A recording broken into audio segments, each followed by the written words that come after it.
Good afternoon, Facebook. It's doing that annoying thing where it slightly freezes right at the beginning. I mean, it's just messing with my timing. But good afternoon, Facebook. It's Charlotte Thornton here with another mini mindset masterclass. And I'd come up for a name with that. The Mindset Minis. That's what I was going to call them. The Mindset sounds like a sort of fun snack. The Mindset Minis. So today I thought I would talk about confidence. And it's not so much that I'm going to give you a confidence boost, but I'm going to teach you how to boost your own confidence. Because confidence is clearly one of the most important skills we can have. Not least because it makes life more comfortable, but because it also makes you more castable and hireable. Because if you are confident, it instills confidence in those hiring you. It's sort of like it's contagious, I guess. If we see someone who's confident, we feel reassured and I can relax. Whereas if you see someone who's a bit kind of, oh, I don't know if I could do it. Well, if you don't know if you can do it, I don't know if you can do it.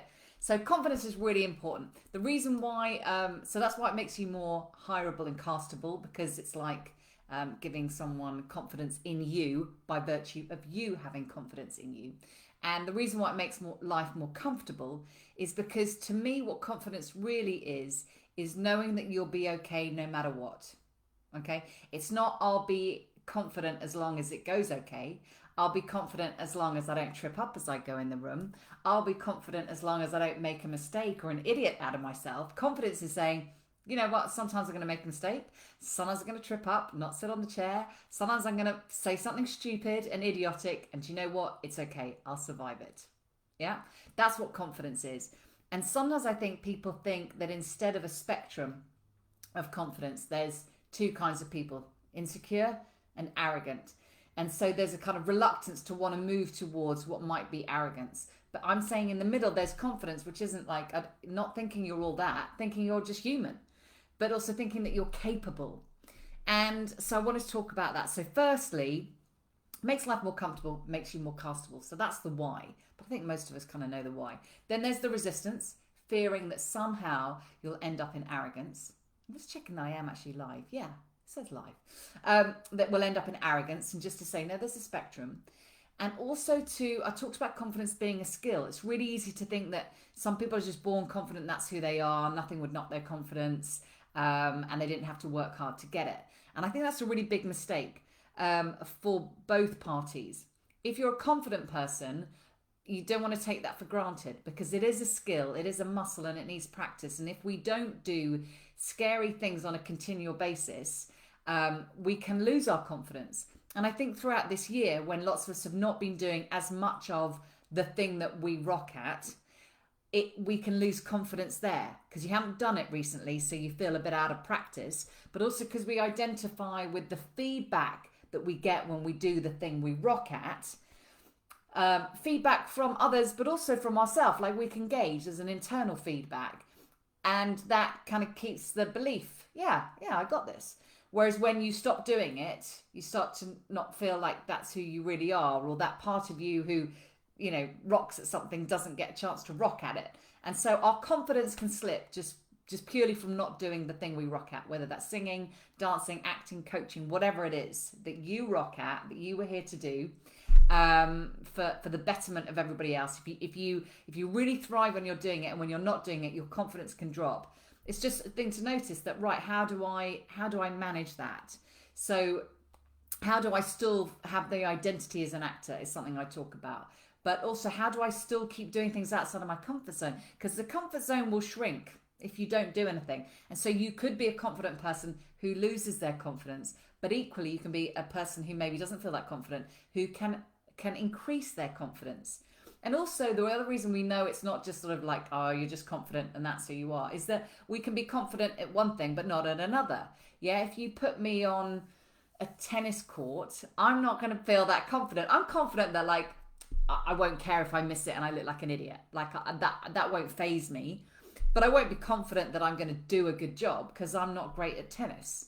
So, but if you put me, you know, in a workshop environment, I feel pretty confident that I can communicate and teach what I want to teach in a fun and effective way. So whether that's deluded or not is another matter. So it's not just you're a confident person and that's it. You're confident in all scenarios and it will never ever change. It's fluid. So it's just really worth paying attention to the fact that we have to treat our confidence as a skill as important as anything else. So if on your your acting resume you've got an accent or juggling or horse riding or playing the flute or anything that is a skill that needs maintaining, if you play the flute, you've got to do your scales regularly. And so with confidence, which is a sort of almost an overarching skill that we need to have, like I say, to be castable, to make life more comfortable. This is overarching kind of foundation. So what are we doing about that to make sure that we have a confidence boost? Especially now when you haven't been working, when you haven't had that feedback, we haven't been socializing, we've all got a little bit more insular. What are you going to do each day? Something small. It doesn't need to be acting related. Yeah, because we can still build up a confidence in sort of our own ability to cope with, say, uncertainty or difficulty that spreads out from one scenario to multiple scenarios. In the same way that I said, I'm not confident about my tennis ability, but I'm confident that if I look like an idiot, I'll be okay. I'll survive it because I feel pretty comfortable looking like an idiot. Right? It's happened. I'm an actor. It's happened before. It'll happen again. I'm still here. I've survived it. The world didn't, kind of blow up. So I know I'll survive looking like an idiot, and I kind of like the less seriously I take worrying about that, the more fun and easier life becomes. So whilst we do have different skills in our ability in certain areas, we can have a confidence of a sort of that emotional resilience in all areas, and we can build it, from, like I say, something really, really small. So sometimes it's just, and again, you've got to set your own level because I don't know where you're at with confidence. For some people, just making eye contact on a regular basis can be something that takes courage for them and would be a step out their comfort zone. For other people, I suggest they go and do something a bit sillier. Just to sort of prove that we'll survive it. But any kind of risk, just think about the things, you might be afraid of spiders. I don't know, but anything that you can think of where you go, actually, it's within my control to not like cure this immediately or fix this immediately or suddenly become the bravest person on the planet. But I could make a step towards that. I could make one little step towards it today to feeling more braver, because when we conquer some of those other things, we get a confidence boost.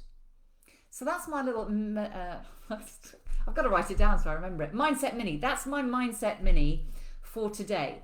You can boost your own confidence, and I encourage you to think of ways to boost your own confidence and also to take responsibility for boosting your own confidence. There's lots of things like confidence, motivation, inspiration, things like that. We sort of rely, we just hope they luckily just happen. Yeah, we just hope that they'll just randomly, spontaneously occur.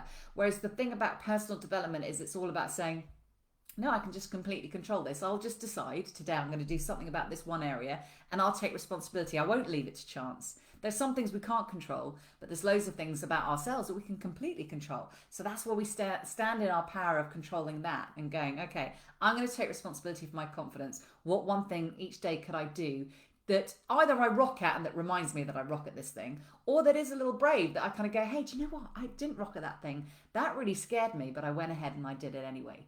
That is how confidence is created. So I think that's just checking my notes.